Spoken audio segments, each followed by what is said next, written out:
Բարեկամներ, ողջունում եմ ձեզ, սա ստատուս քվո հեղինակային հաղորդման հերթական թողարկումն է, այսօրվա զրուցակիցս Հայակվե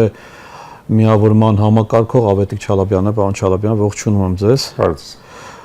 Այսօր թերևս կխոսենք ներքաղաքական զարգացումներից, նրանք բուռն են, մասնավորապես այսօր Արդարադատության նախարարը հայտարարեց, որ մարտին պատրաստ կլինի Սահմանադրության նոր տարբերակը։ Այսօր երկու հարց է առաջանում, արդյոք դա կարող է լինել ընտրություններին զուգահեռ սահմանադրական հանրաքվեն, եւ երկրորդը ինչ փոփոխություններ եք դուք ակնկալում, այսինքն ամենալավ սցենարը մինչև ամենավատ սցենարը։ Նախ եկեք հիշենք հետևյալը, որ մեր օրենսդրությունը արգելում է, որ ընտրությունների օրը նշանակված լինի սահմանադրական հանրաքվե։ Ոստի ես դրա հավանականությունը շատ ցածր եմ գնահատում, մեկ երկրորդը Ինգալյանը ասաց, որ մարտին է ներկայացվելու, հիշեք, որ ինքը հանրաքվեն նաև որոշակի պատրաստվելու ժամկետներ ունի, բաց դրանից իդեպ նաև ինքը որոշակի ընթացակարգ ունի, այսինքն սկզբից դա պետք է մտնի ազգային ժողովում պետք է քննարկվի, հետո ազգային ժողովում պատգամավորների որակյալ մեծամասնությունը պետք է որոշում ընդունեն դա հանրաքվեի դնելու, իսկ այդտեղ շատ լուրջ հարց է արդյոք քաղաքացիական պայմանագիրը ընդունակ է այս պայմաններում որակյալ մեծամասնության որոշում ընդունելու։ Ոչ թե որովհետև չունի ընդհանրապես, այլ որովհետև մենք տեսնում ենք, որ ունենք ինչ-որ մի հատ իրավիճակ, երբ որ ինչ-որ քանակության պատգամավորներ կարծես թե դուրս են մնում ապագա ցուցակից, քաղաքացիական պայմանագրի դժգոհություններ են հայտնում եւ այլն, ըստի որակյալ մեծամասնությունը կարող է չստանան։ Համենայնիվ կարծում եմ, որ իրեն գուցեև մարտին ներկայացնեն ինչ-որ բանի դեպ, Տիկին Գալյանը նաև ասաց, որ որոշակի հարցերում դեռևս նույնիսկ չեն քննարկվել, օրինակ ասաց Սահմանադրության 17-րդ հոդվածի հարցը, 18-րդ հոդվածի հարցը, եկեղեցու հետ հարաբերությունների հարցը չի քննարկվել, անկախության հռչակագրի հարցը չի քննարկվել եւ այլն, ըստի նույնիսկ այդ ժամկետների մեջ չգիտեմ ինչպես են տեղավորվելու, դեռ հավանականությունը որ դա ընտրությունից առաջ տեղի կունենա, ես շատ ցածր եմ գնահատում։ Դա PR քայլ եք համարում, երևի ադրբեջանցիների համար, հա։ Այո, ես պետք է կապեմ դա այսօր Աբու Դաբիում տեղի ունեցած այդ հանդիպման հետ, ինչ որ իմաստով փոխադարձ ուղերձներ են տալիս։ Դա մեկ, երկրորդը հիշեցնեմ ձեզ հետևյալը, որ սահմանադրական հանրաքվեն, որպեսզի տեղի ունենա, գրանցված ընտրողների առնվազն 25%-ը պետք է հանրաքվեի դրված հարցին դրական պատասխան տան։ Դրա հավանականությունը եւս ծայրահեղ ցածր է։ Դրա հավանականությունը եւս ծայրահեղ ցածր է, որովհետեւ այդ թվով ընտրողներ պետք է գան հանրաքվեի, իսկ սովորաբար հանրաքվեի շատ ավելի քիչ մարդ է մասնակցում, քան թե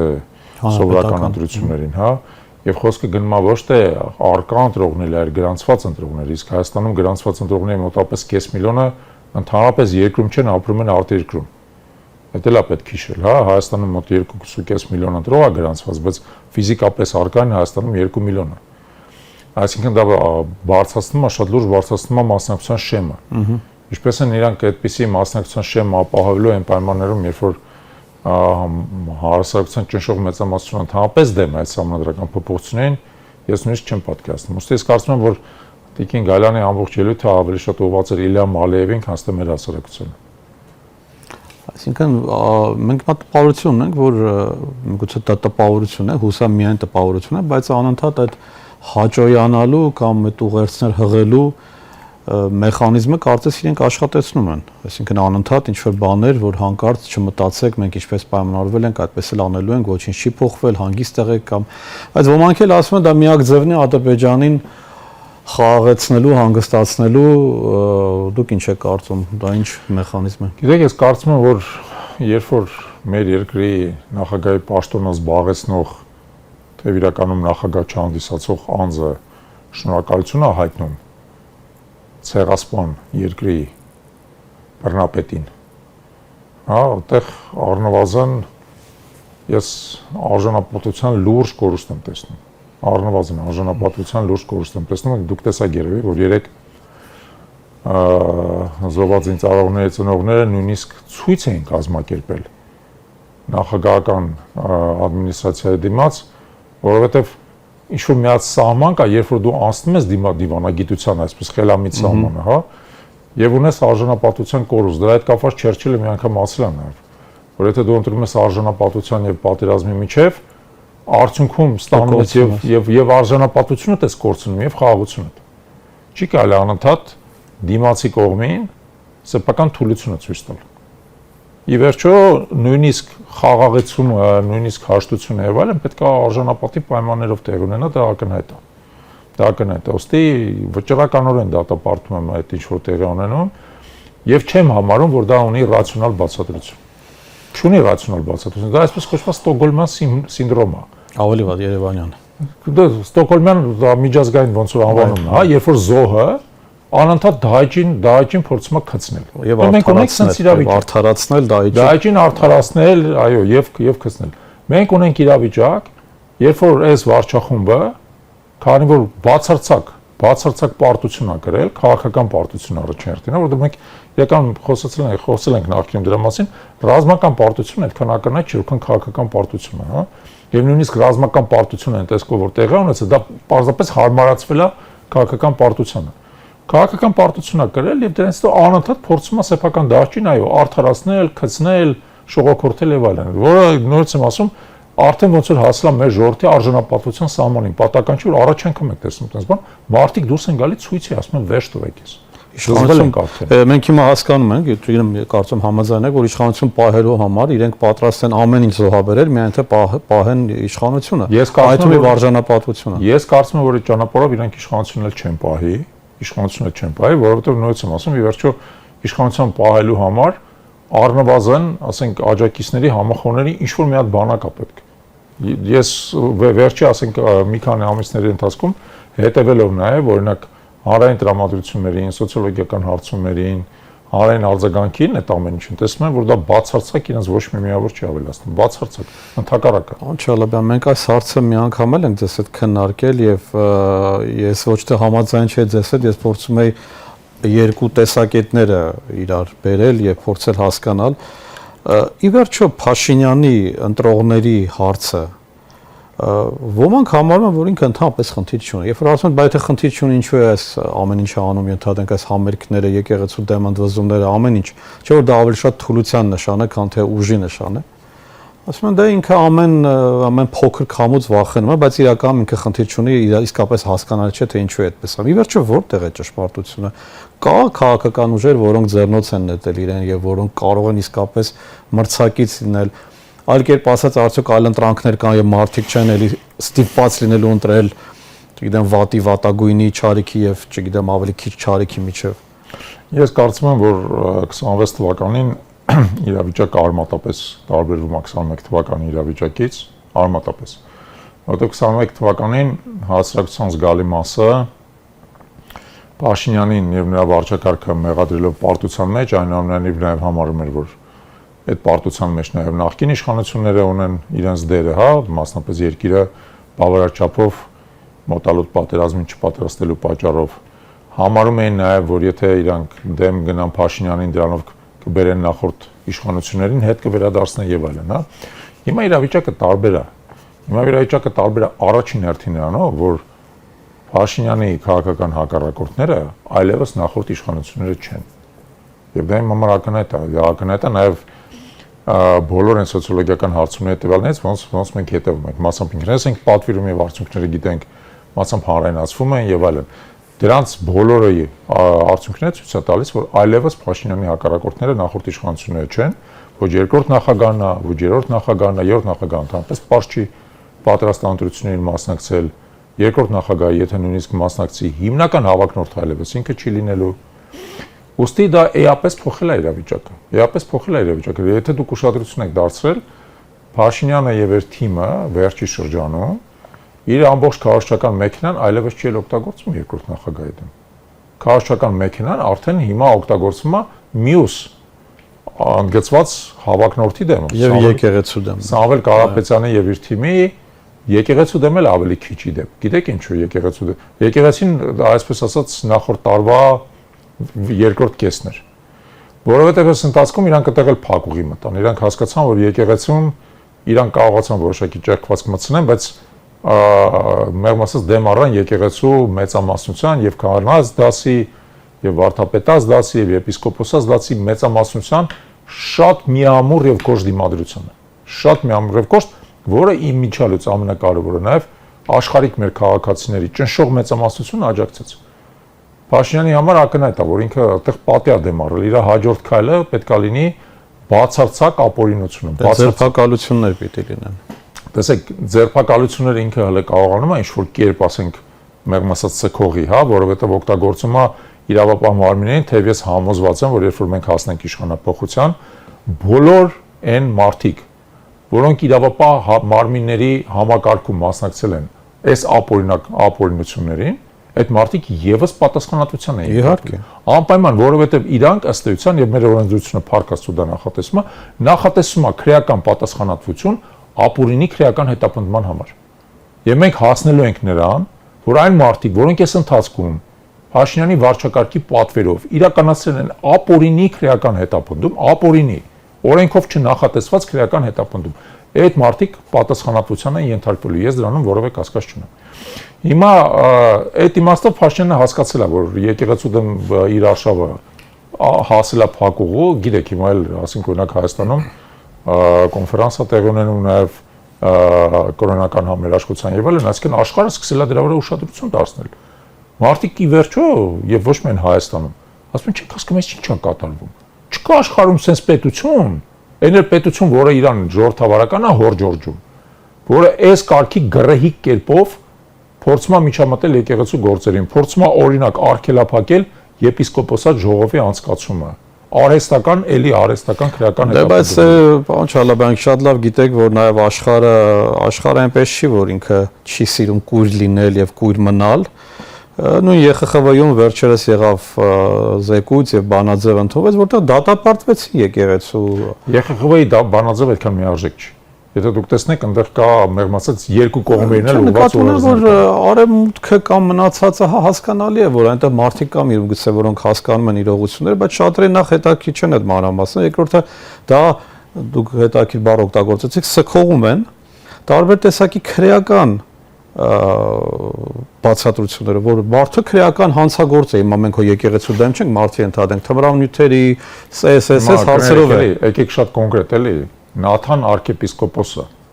ինչ քրեական հանցագործ է, եթե նա չէ, նույնիսկ դրսի մարդը դա չի խորանում այդքան։ Չէ, խորանում։ Ասում են մարդուն դատել ենք ըստ իր բանի հանցագործությունը կատարել։ Խոսքը չի գնում, ենթադրենք, օրինակ Սլովակիայում ապրող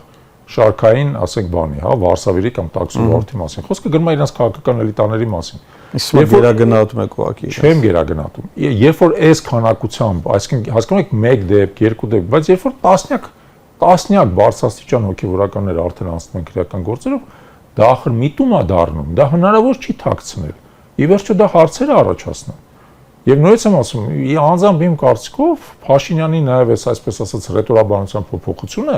եկեղեցու հարցում, որ իր համար շատ ծայրահեղ ըստ էության ինքը ստիպված է ընդունել, որ ինքը պարտվել է այս հարցում։ Չի ասում դրա մասին, բայց դրա համար է գնացել թմբուկ խփում, որովհետև ուրիշ անելու բան չունի, հասկանում եք։ Ուրիշ անելու բան չի։ Դա նա պայմանավորված է երկու գործոնով։ Այն դիմադրությամբ, որ ներսից տեղի ունեցավ մեր բոլորի աչքի առաջ, հա, բայց նաև դրսից էլ որոշակիորեն հասկանում եք, ես ինչ-որ իմաստով ձեզ կարտ բլանշ են տալի, ասում են գնա արա։ Բայց այդ կարտ բլանշը ժամանակային պատուհան ունի, մի շաբաթ, երկու շաբաթ։ Եթե մարդը վերընտրվի, կասեն դե նա այդ մեծ եթե է։ Բան շարժան, մյուս կողմից է կա այլ մեկնաբանություն, որ ինքը թմբուկ է խփում, որովհետև ընդհանրապես իր վեջին չի, հա, որովհետև ինքը խնդիր չի տեսնում, դա համար պարապ է, ինչ-որ բանով պիտի զբաղվի, ինչ-որ բանով պիտի զբաղեցնի իր ընտրողներին։ Ես կարծում եմ, որ բացատրությունը շատ ուրիշ է։ Ինքը թմբուկ է խփում եւ ընդհանրապես ասած իրան տես մի քիչ ծաղրածուի տեղադրել վերջի շրջանում, շատ པարզ պատճառով, որովհետև ինքը իր սեփական անդրազանգվածին փորձում է հերթական անգամ մոլորեցնել եւ ինչ-որ իմաստով կեղծ ուղերձ հղել, որ մեր մոտ ամեն ինչ լավ է։ Բայց կարող աշխատի, որ մեր մոտ ամեն ինչ լավ է, որ մեր մոտ խնդիր չկա, մեր մոտ խաղաղություն է հաստատվել, մեր մոտ Ալիևը դա ավելի աշխատող է, երբ որ դու մարդուն ասում ես, որ խնդիր չկա, ամեն ինչ լավ է լինելու, խաղաղություն, Աղավասիկ, ես Ալիևի հետ հանդիպում եմ, Աղավասիկ մեզ չեն կրակում սահմանների վրա, Ալիևը մեզ ծորեն է ուղարկում, նավթ է ուղարկում, սա է ուղարկում, վերջ։ Չէ, մի րոպե, նայեք, եկեք երկու բան իրաց բաժանենք։ Նախ ձեր հարցադրումը հետևյալն է։ Դուք ասում եք նա դա անում է, որովհետև խնդիր չունի։ Չէ, ունի խնդիր եւ անում է, որպեսզի այդ խնդիրը փորձի լուծել։ Այսինքն նորից եմ ասում, բացատրությունը նրանում է, որ նա փորձում է, այսպես ասած, դրական ուղերձ հղել հասարակության հետ մեկ։ Երկրորդը հիմա դուք երկրորդ հարցն եք տալի, որը դրական ուղերձը տեղ է հասնում։ Այո, մասամբ տեղել է հասնում այդ դրական ուղերձը։ Այո, մասամբ տեղել է հասնում, բայց մասամբ էլ չի հասնում։ Ինչի, որովհետև շատ մարդիկ արդեն որոշակի իմունիտետ են ձեռք բերել։ Մեր հասարակության, եթե այդպես չլներ, Փաշինյանի վարկանիշը շարունակաբար կաճեր, բայց չի աճում։ Ինչի, որովհետև մարդկանց մեծ մասը իդեպ պետք է հաշվի առնել հետևյալը, եւ խնդիրը միայն Փաշինյանի մեջ չի։ Երբ որ ինչ-որ իշխանություն արդեն 2 ժամկետ կառավարել է, հա, իսկ Փաշինյանը արդեն 2 ժամկետ կառավարել է, նա հասարակության ներսում արդեն որոշակի, այսպես ասած, կայուն իմունիտետ է ձեռք բերում։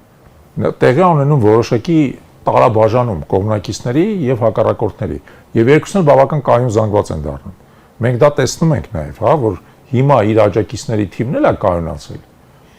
Իր հակառակորդների թիվն էլ է կայունացել։ Չի քչացել աջակիցների թիվը։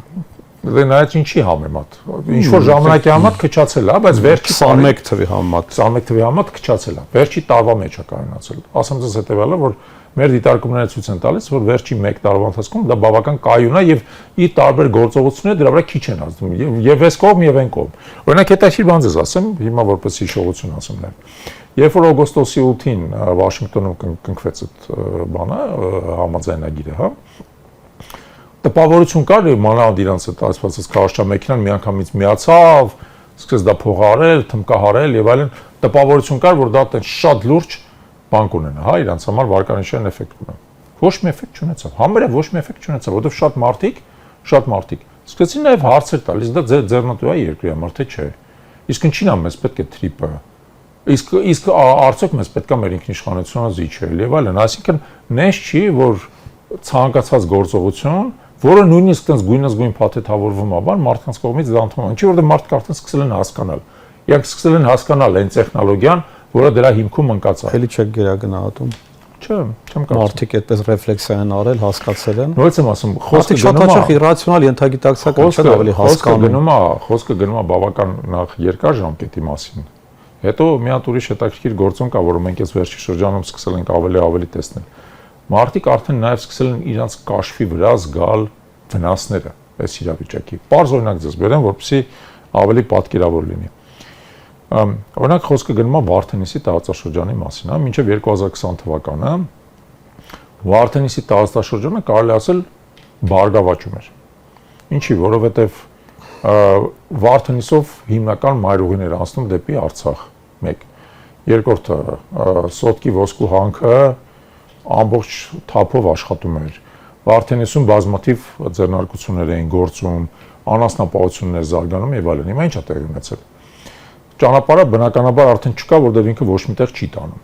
Սոտկի հանքը հայտնվել է ադրբեջանական վերահսկողության տակ։ Լեռների մարգագետինների զգալի մասը գտնվում են ադրբեջանական նշանառության տակ։ Եվ եթե դա այդ ամեն ինչը քիչ էր, հələ մի հատ էլ Փաշինյանի վարչախումբը Վարդենիսից հանել է պետական հիմնարկների զգալի մասը տեղափոխել է Մարտունի այն տրամաբանության, որ իրանք օպտիմիզացիա են անում։ Հիմա մարդկանց մեծ մասը, որոնք այնտեղ ապրում են, պարզապես ամենաիրական տեսքով սկսել են իրանց ապրուստի միջոցները կորցնել։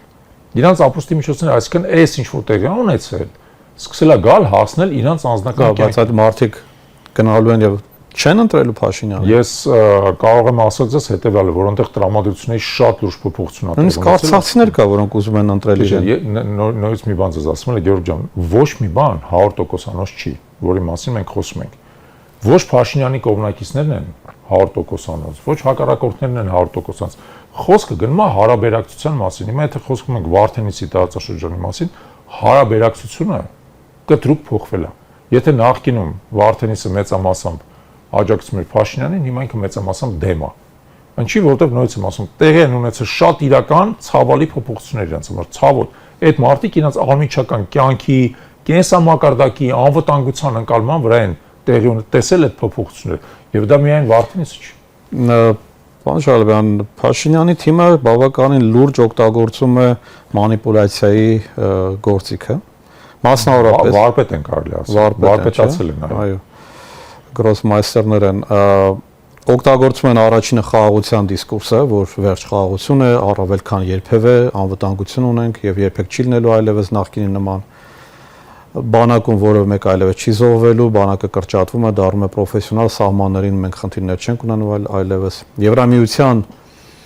արդեն շուտով ամիսներ անց կունենանք ազատականացում վիզաների, մուտքի արտոնագրերի եւ էլի մի քանի էլի այդպես գեղեցիկ փաթեթավորված, բայց ինչ որ առումով նաեւ այնպես չի որ լրիվ իրականությունից կտրված, նույն ենթադրենք Եվրամիության հետ կապված, նույն Եվրամիությունն է ասում, որ այո, եւ այսինքն իրենք չեն հորինում, այլ հարցը թե երբ, հա, դա կարող է լինել 10 տարի հետո, 5 տարի հետո, չգիտեմ, բայց կամ չլիներ երբևէ, բայց հիմա դա կարելի է օգտագործել։ Իսկ որն է այլ թիմերի, այլ ուժերի հակառակումը, չէ՞ որ դու չես կարծել խաղացում ես պետք չի կամ տեսեք ես ԵՄ պետք չի այլ թիմերի մասին չխոսում մեր մասին եւ մեր ծրագրի մասին։ Տեսեք, ես կարծում եմ, որ չկա Հայաստանում երևի որևէ քաղաքական գործիչ, որը ստապ մտքով հակառակվի խաղաղության գաղափարին։ Չկա տենց գործիչ, որովհետեւ բնականաբար բոլորս էլ ձգտում ենք խաղաղության եւ հասկանում ենք, որ խաղաղությունն է մեր երկրի զարգացման կարևորագույն նախադրյալը կամ նախադրյալներից մեկը։ Այլապես երկիրը ներդրումներ չեն գա, բնակչությունը ըստեյության կշարունակի արտահոսել եւ այլն։ Բոլորս այդ հրաշալի հասկանում ենք, չասած որ կորուստներ ենք ունենում ցավալի։ Խնդիրը հետեւյալն է, մեր եւ Փաշինյանի տրամաբանական տարբերությունը ոչ թե նրանում է խաղաղություն լինի թե պատերազմ, այլ ինչ միջոցներով ապահովի խաղաղությունը։ Փաշինյանի տրամաբանությունը հետեւյալն է, եկեք մենք եւ Ադրբեջանին եւ Թուրքիային տանք այն ամենը ինչ որ իրանք ուզում են եւ դա կբերի խաղաղություն։ Բայց իրանք ուղղակի դա չեն ասում։ Դուք ասում եք, որովհետեւ դուք վերլուծական միտք ունեք։ Դուք վերլուծում եք, բայց դա այդպես է։ Դուք տեսնում եք այդ կտավը ոնց է կառուցված, բայց սովորական մարդը չի ասում, «Օ, խաղաղությունը տեսակներ ունի»։ Չէ, ներողություն։ Մի բան ես ասում եմ, եկեք նախ մարդկանց չթերագնահատենք։ Մենք մարդկանց անընդհատ շփվում ենք, հա։ Պարզ է, որ տարբեր մարդիկ տարբեր կերպ են մտածում։ Հայաստանում վերլուծական միտք եթե լիներ այդպեսի ինչպես ենք պատկերացնում։ Նորից եմ ասում եմ, մարդիկ տարբեր են եւ ինձ թվում է մենք չպետքա փորձենք բոլոր մարդկանց ինչ որ մի հատ ընդհանուր սանրով սանրել։ Մարդկանց ներսում կան տարբեր մոտեցումներ։ Կան մարդիկ, որոնք հավատում են Փաշինյանին ասացին, այո կան։ Կան մարդիկ, որ այլ կերպ են մտածում, այո իհարկե կան եւ ամբողջ խնդիրը նորից վերադառնում եմ նախորդ մտքին։ Դա այդ մարդկանց հարաբերակցության մեջ է։ Հիմա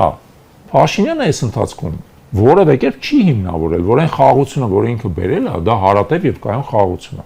Չի հիմնավորել։ Ինքը ասում է խաղաղություն է, որտեղ վերջի մի տարին մեր սահմանների վրա չեն կրակում, թեև կրակում են իրականում, բայց հասկանալի է, որ ռազմական գործողություններ չկան։ Ամենապարզ հարցը հետեւյալն է. խաղաղությունը ինչով է երաշխավորվում։ Ինչով է երաշխավորվում խաղաղությունը։ Դաշնակցային հարաբերությունները, որ չունես, թե գերհզոր բանակով, որը չունես։ Ինչով է երաշխավորվում։ Մենք փոխում ենք բանակը, մենք դարձնում ենք ուժեղ, զենքեր, սպառազինություն են գնում, բարեփոխումներ են արվում, ինչ եք ուզում, անում ենք, քայլ առ քայլ անում ենք։ Ուրեմն, այստեղ խոսանք, եթե ուզում եք դրա մասին կարող ենք խոսել։ Բանակի թվակազմը կրճատվում է։ Ռազմական բյուջեն այս տարի կրճատվել է։ Այդ երկուսն էլ փաստեր են, որից հնարավոր չի խուսափել։ Եվ թվակազմը, եւ ծախսերը այս տարի կրճատվել են։ Այն դեպքում, երբ որ Ադրբեջանում եւ թվակազմը եւ ծախսերը շարունակում են աճել։ Ուստի այդ հարցի պատասխանը հետեւյալն է։ Նորից, ինչով ես ապահովում քո խաղաղությունը։ Դաշնակցային հարաբերություններ չունես։ Սեփական զինված ուժերի հետ ես ընդարձակում Ադրբեջանին հաճոյանալով։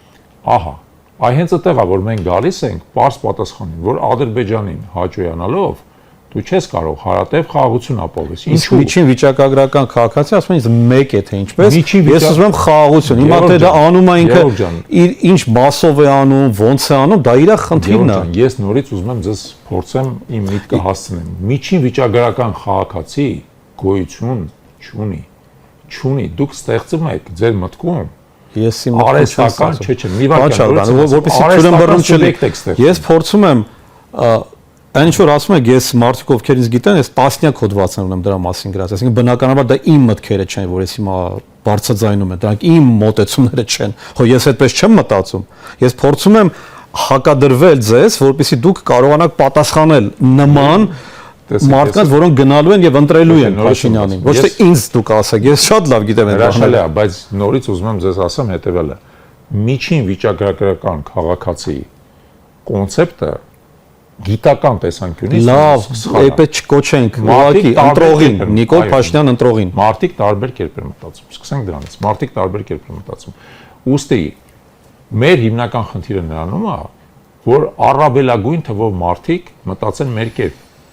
Այսինքն, իրանք ասեն հետեւելը, եթե մենք ուզում ենք խաղաղություն, այդ խաղաղությունը առնվազն պետք է ունենա երկու կարևորագույն բաղադրիչ։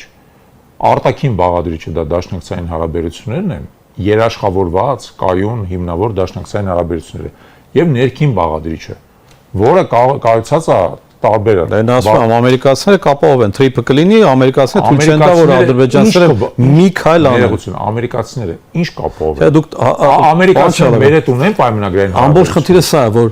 այն ինչ որ դուք ասում եք, առանց մանիպուլյացիայի մտքերն եք արտահայտում, բայց ես ասում եմ, որ կա մանիպուլյացիա, այսինքն վերցնել իրողությունները լրիվ շրջել եւ ներկայացնել գեղեցիկ քաղցր հաբի ձևով։ Երբ ջան, բայց երբ որ ես փորձում եմ ձեզ պատասխանել, չէ, նաեւ ձեր դրած հարցերի պատասխան տամ, դուք միանգամից ինձ ընդհատում եք։ Հիմա նորից վերադառնանք օրինակ ձեր ասած փաստարկին։ Ամերիկացիները մեր անվտանգությունը կապավեն։ Ամերիկացիները մեր անվտանգությունը չեն ապահովի։ Շատ պարզ պատճառ, որովհետեւ ամերիկացիները մեր անվտանգությունը ապահովելու որևէ պարտավորություն չեն ստանձնել։ Այն համաձայնագրերը, որ մենք ստորագրել ենք ամերիկացիների հետ, խոսքը գնում է մի հատ կոնկրետ պրոյեկտի հետ կապված։ Իրանք դրա բավարար է, որ նրանք պաշտպանի իրենց ներդրումները։ Իրանք դրա դիմաց ոչ մի պարտավորություն չեն ստանձնել, այդ մեկ։ Երկրորդը, եկեք վերցնենք շատ կոնկրետ իրավիճակ։ Սիրիայում ամերիկացիները ժամանակին օգնեցին քրդական աշխարհազորին, որպեսզի նրանք ձևավորեն այսպես կոչված Սիրիայի դեմոկրատական ուժեր եւ Սիրիայի մոտավորապես 1/3-ը վերահսկում էին այդ Սիրիայի դեմոկրատական ուժերը։ Ամբողջ այս ընթացքում Թուրքիայի ճնշման տակ քայլ առ քայլ Սիրիայի դեմոկրատական ուժերը թողում են այն տարածքները, որոնք իրանք վերահսկում էին, ներառյալ նաեւ քրդաբնակ տարածքները։ Եվ իրենց արեալը անընդհատ սահմանափակվում է։ Ինչու՞, որովհետեւ ամերիկացիների դաշնակիցը հիմնական այս տարածաշրջանում Թուրքիան է, եւ Թուրքիան կարողանում է տարբեր իրավիճակներում ամերիկացիներից զիջումներ կորզել։ Հիմա այդ պատկերացրեք մի հատ իրավիճակ, երբ որ Թուրքիան գալիս է ու ամերիկացիներն ասում է հարգել է ամերիկացի գործընկերներ։ Վաղվանից այդ ճանապարհի վրա նաև պետք է թուրքական զինվորներ կանգնեցնեն։ Ամերիկացի գործընկերները բնականաբար կասեն ոչ սկզբից, հետո էլի կասեն ոչ, հետո Թուրքիան պետք կլինի իրանց մի հատ շատ կարևոր խնդրի համար կասեն լավ, բերեք ձեր զինվորները։ Ամենը Ադրբեջանը կֆինանսավորի։ Բերեք ձեր զինվորները շարեք։ Հասկանում եք, մենք պետք է հասկանանք հետեւյալը, որ ամերիկացիները մեր դաշնակիցը չեն, մեր հետ դաշնակցային հարաբերություններ չունեն, նրանք մեր գործընկերն են։ Փոխարենը Թուրքիայի դաշնակիցներն են եւ ունեն դաշնակցային հարաբերություններ, ՆԱՏՕ-ի անդամներ են երկու երկրներն էլ։ Եվ վաղը, երբ որ պետք լինի ընտրություն կատարել, ոչ մեկ չի կարող երաշխավորել, որ Թուրքիան ընտրություններն Ամերիկան չի կատարի իր ընտրությունը Թուրքիայի կողմը։ Դե բնականաբար ամբողջ մտահոգությունը դա է, որ թրիփի այդքան մեծ արումը եւ այլն։ Ուստի այդ արգումենտը, որ գիտեք ինչ, մենք քանի որ այդ ճանապարհը տալիս ենք հիմա ամերիկացիներին